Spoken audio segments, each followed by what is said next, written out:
Floriarable Blondel, j'ai 42 ans et je viens d'écrire mon premier roman jeunesse, Anna Thierry, Les Hirondelles et autres noms d'oiseaux. Ce qui fait la force du personnage d'Anna Thierry, c'est une jeune fille qui a 13 ans et qui est pleine de doutes, qui va aller dans un collège qui est un collège de secteur. Elle ne sait pas quels sont les amis qu'elle va rencontrer. C'est une jeune fille qui est assez timide, assez réservée, et qui tout au long du roman va se révéler face à cette altérité qu'elle ne connaît pas. Des enfants qui sont originaires de milieux sociaux et culturels différents, qui sont dans un quartier qui s'appelle Les Hirondelles, et qu'elle va côtoyer, et qu'elle va apprendre à connaître. Et finalement, elle va se rendre compte que l'amitié est plus forte que tout.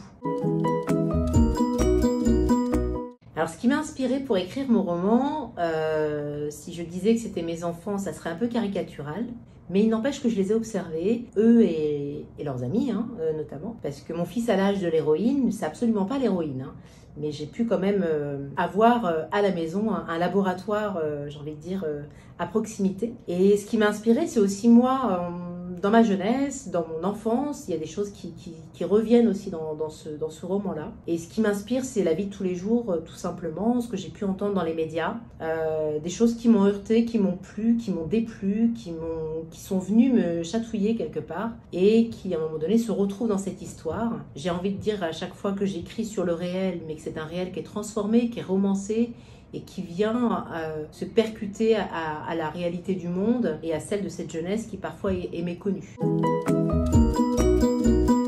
La place de la nature et des animaux dans mon livre, elle est extrêmement importante, tout aussi importante que la question des préjugés, des stéréotypes, des représentations qu'on peut avoir de ces quartiers populaires. Moi, j'ai voulu d'abord appeler ce quartier-là le quartier des Hirondelles parce que les quartiers populaires, on leur donne souvent des noms qui sont des jolis noms.